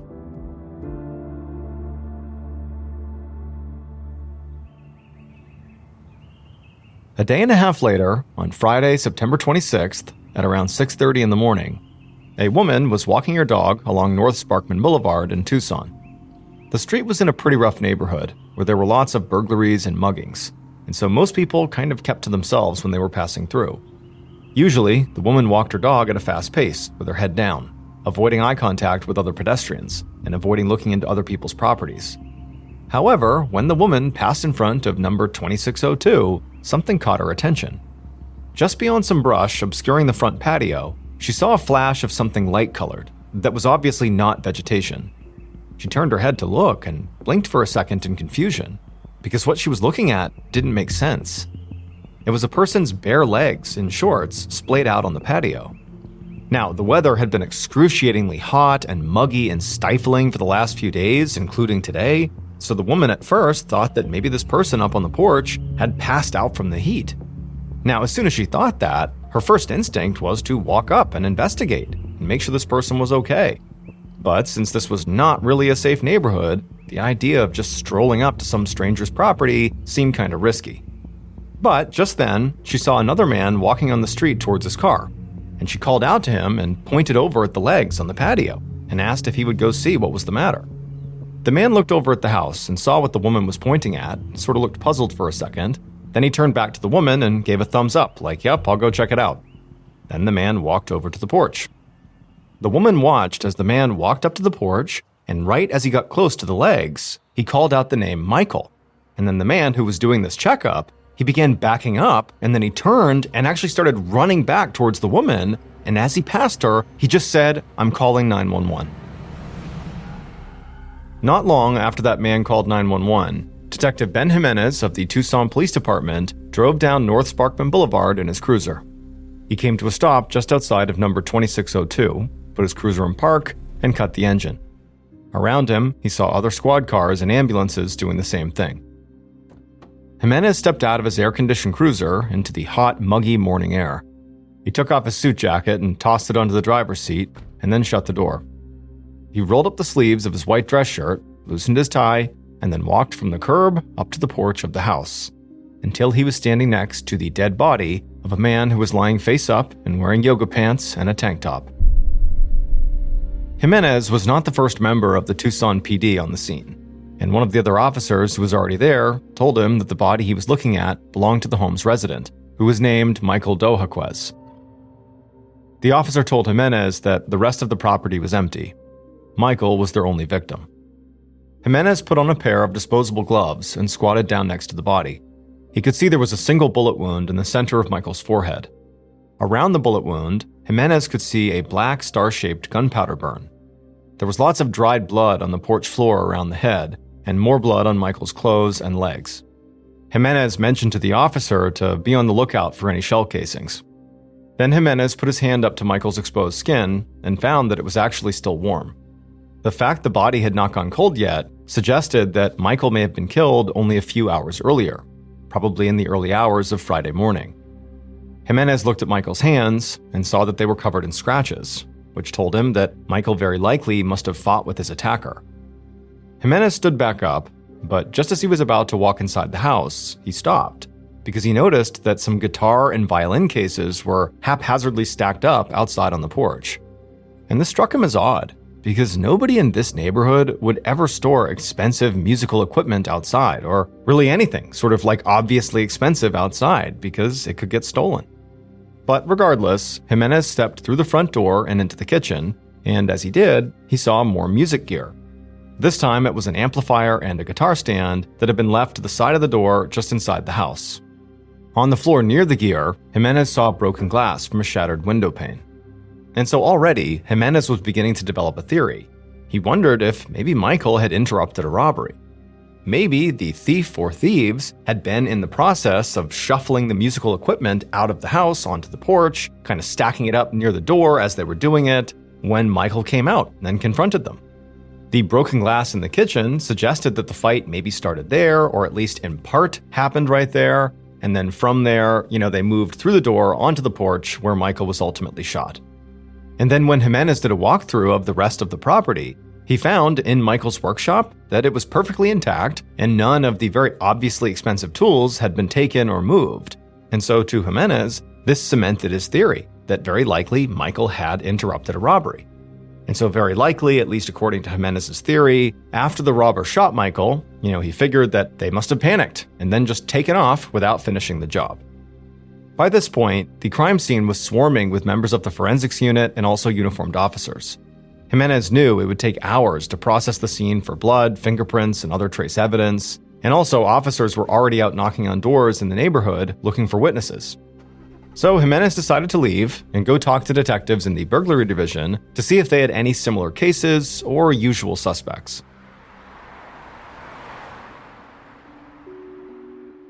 Back inside of headquarters, Detective Jimenez walked quickly to the burglary division. He rapped on the open door of one of the offices there and caught the attention of a detective at a desk. Jimenez explained the case he just caught, laid out his theory about a home robbery gone wrong, and then asked the detective if he had any recent robberies on or around North Sparkman Boulevard. And the second Jimenez mentioned North Sparkman Boulevard, he saw this detective's eyes light up. He shot straight up in his chair and very excitedly said that yes, he did in fact have something. Just 5 days earlier, on Sunday, he had arrested two men, Joseph Keyes and David Wynn, for robbing a home in that exact same neighborhood. But that wasn't all. First of all, Keyes and Wynn lived in a house that was just a mile away from Michael's place, and, most importantly, one of the items these two men had stolen was a guitar. Jimenez knew this was a great starting point, so he got Keyes and Wynn's home address from the detective. Then Jimenez returned to his own desk and began filling out an application for a search warrant.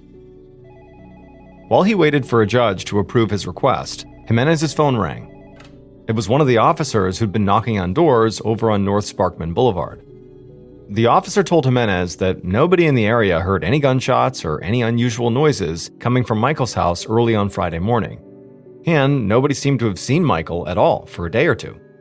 However, one neighbor told police that on Thursday afternoon, Michael must have been working in his workshop because they'd heard his compressor going. So, the neighborhood canvass had not produced a witness to the killing, but they were starting to build a picture of Michael's final hours. Jimenez thanked the officer for the good work and hung up the phone, feeling satisfied. Less than one full day into his investigation, and he already had a very promising working theory, he had a search warrant application out to a judge, and he was refining, his victim's final moments to really get a sense of what actually happened here. But for now, it was late in the evening, and he knew he had a long day ahead of him tomorrow.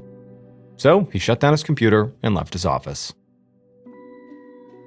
The next morning was Saturday, and Detective Jimenez arrived at his office to find that his search warrant application for the home of Joseph Keyes and David Wynn had been approved. He also found a copy of the autopsy report waiting for him, along with a couple of reports from other detectives who had begun to reach out to Michael's friends and family. Now, Jimenez was very eager to go search Wynn and Keyes' house, but first he picked up the autopsy report, flipped it open, and gave it a quick read. The coroner had found a .38 caliber bullet lodged in Michael's brain. The star-shaped gunpowder burn around the entry wound meant it had been fired at close range, which Jimenez had already guessed. And also the coroner noted that the wounds on Michael's hands were indeed very likely defensive wounds. The most useful part of the report focused on Michael's time of death. When Jimenez got to the scene and he touched Michael's body, it was warm to the touch, and so he had assumed that very likely Michael had died recently. Jimenez just didn't know exactly when. And the coroner was able to confirm that suspicion. Because Michael had not yet gone through rigor mortis, the coroner was able to establish an actual time of death. Michael had been shot somewhere between 2 and 3 a.m. on Friday morning. And so this information meant that Jimenez could be very specific when he was investigating suspect alibis. This was great news. Jimenez rifled through the other reports, which laid out a rough timeline of Michael's activities before his death. He had taught a yoga class on Wednesday night and gone out for drinks afterwards with some students and a girlfriend who Michael's friends knew only as Amber. Then on Thursday, he'd apparently spent the entire day holed up inside of his studio working. Jimenez put the reports down. He'd have to work on tracking down Amber later, but for now, that was not his priority. Instead, he gathered up a team of officers and drove over to the home of Joseph Keyes and David Wynn. When they got there, they knocked on the door, they didn't get an answer, and so eventually they forced their way inside, and immediately they discovered that there was nobody home. However, pretty quickly, once Jimenez walked into the kitchen, he knew coming to this house had put him on the right track, because in the kitchen, there was this very random-looking pile of clothes. Jimenez put on his gloves, squatted down, and one by one, he picked up a bandana, a pair of pants, and some shoes. And he saw that every item in this pile was splattered with blood. Jimenez was thinking that at this point, all he would need to do to close his case was get these items over to forensics and match the blood on these to the blood of his victim. But the next morning, when Jimenez walked into his office, he got two pieces of bad news, one right after the next. The first piece of bad news was that the forensics did not match. The blood found on the bandana, the pants, and the shoes was the wrong type. It didn't belong to Michael. And the second piece of bad news was that even though Joseph Keyes and David Wynn appeared to be the perfect suspects on paper for this murder, robbery detectives had found one big problem. When Michael was shot early on Friday morning, Keyes and Wynn were both already sitting inside of a jail cell. And so, just 2 days after Michael's body was found, Detective Jimenez found himself back at square one. Jimenez sat at his desk, flipping through reports from the crime scene, and hoping he'd stumble upon a detail that maybe he missed. And after about an hour of doing that, he did find something. On a list of items found inside of Michael's house, Jimenez saw a cell phone. At this time, in 2003, not everybody had a cell phone yet, so it wasn't something police immediately looked for when they arrived on a crime scene. Also, cell phones at this time did not contain the kind of evidence that they would today. There was no internet access on any of them, and people didn't send a whole bunch of text messages or really use them nearly as much as we do now. So Jimenez got up from his desk and walked to the evidence room to get the cell phone. And once he had it, he went straight to the single most useful piece of information the phone contained, and that was the call log. The detective began scrolling through the list of people Michael had spoken to before he died. And at the top of that list was the phone number for a contact listed as Amber Trudell. Jimenez read the name and immediately felt a jolt of excitement. Michael's friends had said that his girlfriend was named Amber. He had meant to track her down, and now he was staring down at, very likely, her phone number. Jimenez took the cell phone and went back to his desk. There, he used his own phone to dial Amber's phone number, but there was no answer. It just rang and finally went to voicemail, which was very disappointing. So Jimenez left a voicemail and asked Amber to please call him back at her earliest convenience. After he hung up, Jimenez just stared at the call history list again. And as he did, he noticed something curious. Michael had been killed on Friday morning, but his last call, which was to Amber, was made on Wednesday night. It seemed bizarre to Jimenez that there was this weird gap in time leading up to Michael's death. It was hard to imagine that all day Thursday, Michael hadn't spoken to anyone. And as he thought about this, He also found it to be kind of suspicious that Amber had not already come forward to talk to the police, considering that her boyfriend had been murdered. And so Jimenez began dialing numbers from Michael's contact list in his phone, including Michael's ex-wives and his adult kids, asking about Amber, looking for any information he could. But it seemed like no one really had any information about who this person was and what her role was in Michael's life. So, by the time Sunday came to a close, Jimenez had a new hunch about where he should focus his investigation: on his victim's girlfriend, Amber. The next morning, on Monday, when Amber still had not returned Jimenez's phone calls, he tried her again. And this time, his call went straight to voicemail instead of ringing like it had the day before. This meant her phone had shut off. Jimenez wasn't sure what to make of this. It was possible that Amber's cell phone had simply run out of batteries. In 2003, that wasn't that unusual to have your phone die and just sort of go without your phone for a while. Also, people did periodically just turn their phone off and not return calls. It was just a different time. But with every hour that went by that day without getting a call back from Amber, Jimenez couldn't help but get more suspicious. Finally, the next day on Tuesday, Jimenez got a phone call. When he picked it up, he hoped it was going to be Amber. But it wasn't Amber. It was Amber's boss, who Jimenez didn't know and had not called. And Amber's boss, who said she had heard about the murder on TV, had a story that changed everything Jimenez thought he knew about this case. The boss said that Amber worked for her as a bookkeeper at a charity called Child and Family Resources, and Amber was usually very reliable.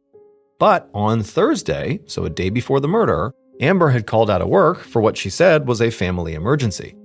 She had been supposed to return a day ago, on Monday, but she hadn't shown up.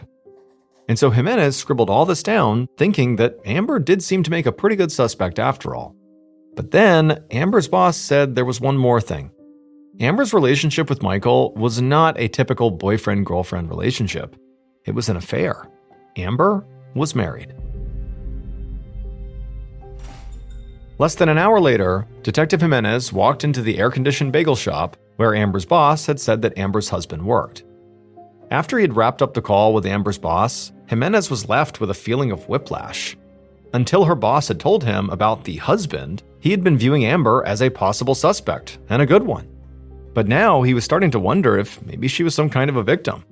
After all, right now she was still unaccounted for, nobody had heard from her, and this affair certainly gave her husband a very solid motive to potentially harm her, or harm Michael, or both. All Amber's boss had known about Amber's husband was his name, Justin Goodwin, and his place of employment, this bagel shop. However, when Jimenez asked the employee at the counter if Justin Goodwin was working, the employee looked surprised and kind of nervous, and just shook his head and said no. Then he told Jimenez to wait and left the counter to go into an office in the back. And then after a minute, another man walked out to the counter and introduced himself as the manager. And he told Jimenez that he was sorry, but Justin had worked here, but he quit his job very suddenly just the day before.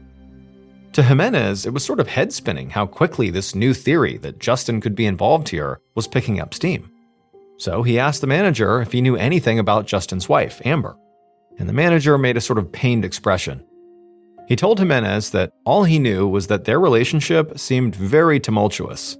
In fact, Justin had once missed work because he'd been arrested for domestic violence. Jimenez could barely contain his eagerness as he asked the manager for Justin's address. Then, after he got it, he left the bagel shop and sped to the home of his new prime suspect. But when Jimenez arrived, the lights were off in the house. The driveway was empty, and nobody answered the door. And so Jimenez walked around to a few of the nearby houses and spoke to the neighbors, sweating in the heat the whole time, but they all said that they hadn't seen Amber or Justin for at least a few days. Disappointed, Jimenez gave them all his card and asked them to call him if they remembered anything or if they saw or heard anything out of the ordinary. For the next 3 days, Jimenez and his team searched for Amber and Justin and put out notifications to neighboring police departments to be on the lookout for them. But he didn't make any progress until Friday, October 3rd, exactly 1 week after the murder, when one of the neighbors whose doors he had knocked on called him back. It was a woman, and she sounded breathless and excited. She told Jimenez that he had to come back to Justin's house right now, because at this very moment, she was standing at her window and watching as Justin and another man were taking all the furniture out of Justin's home and loading it into a rental van. Jimenez immediately ran out of his office, hopped in his cruiser, and he sped over to Justin's house. And when he got there, he saw a man who he instantly recognized from the mugshots as Justin himself. And just like the neighbor had said, Justin clearly was taking furniture from his house and putting it into this van. Jimenez hopped out of his cruiser, quickly identified himself as a detective, and asked Justin what he was doing and where his wife was. Immediately, Justin looked nervous. He told Jimenez he was moving, which certainly wasn't illegal, and as for his wife, he said he had no idea. He said they were getting a divorce, and she was on her own. Then Justin did something that caught Jimenez totally by surprise. It was swelteringly hot outside, and at some point Justin lifted up his shirt to wipe the sweat off his face. And when he did, Jimenez saw tucked in Justin's waistband was a gun. Now, Jimenez had no idea if Justin had a license to carry this gun, but considering the entire circumstances, it was too much to overlook. And he told Justin he had to come down to the station and answer some questions.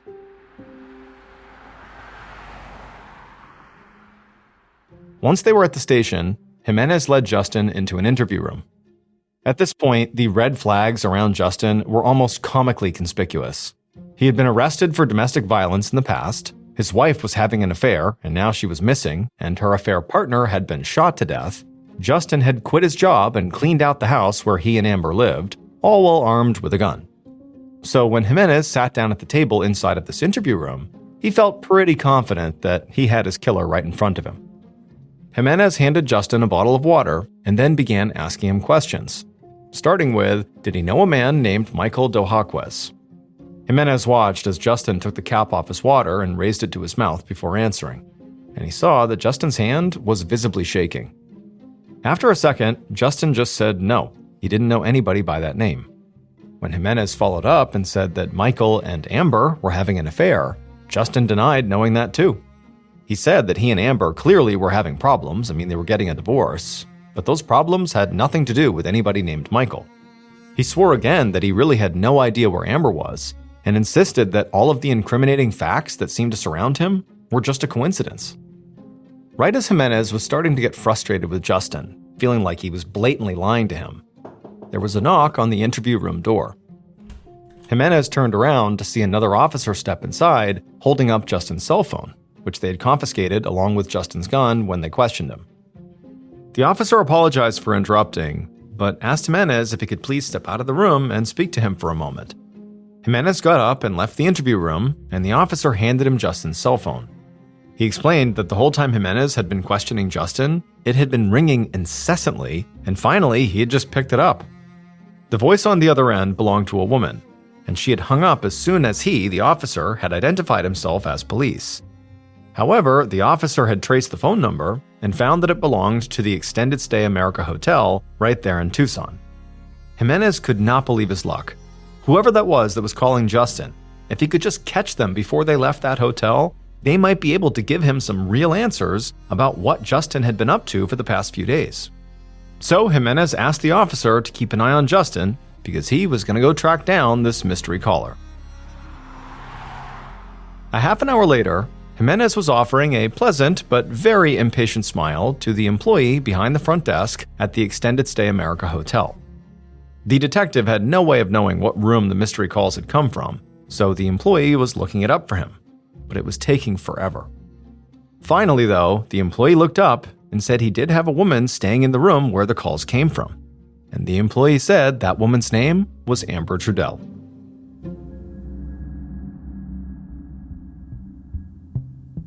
Detective Jimenez would take Amber back to the police station and would spend the next several hours untangling her story and Justin's. The detective's murder case was changing faster than he could even keep up with. First, it had looked like a robbery, and he'd had 2 slam-dunk suspects, but that had fallen apart in days. Then he had Amber Trudell, the suspicious girlfriend, who he thought maybe was dodging his calls because she was guilty, but Amber had turned out to be missing, and a possible victim. That revelation had given him Justin Goodwin, the jealous husband, but just as Jimenez had thought he was closing in on Justin for killing Michael and maybe even Amber too, Amber herself had reappeared, holed up in a hotel, and calling Justin over and over again. whatever Justin and Amber were relationship-wise, they apparently were not totally broken up yet. And so now Jimenez was considering yet another theory, that maybe Justin and Amber had killed Michael together. He figured he could put them both in separate interview rooms, take each of their statements, and then grill them on the inconsistencies that he was absolutely certain he was going to find. But that didn't happen. To Jimenez's shock, Justin and Amber's stories matched each other perfectly. Yes, they said they were having marital problems, and yes, they saw how suspicious all their behavior looked. Between Justin quitting his job and lying to police about where Amber was, and Amber abandoning her job and ignoring all of Jimenez's calls while hiding in a hotel, but they swore they didn't kill Michael, and they had alibis to prove it.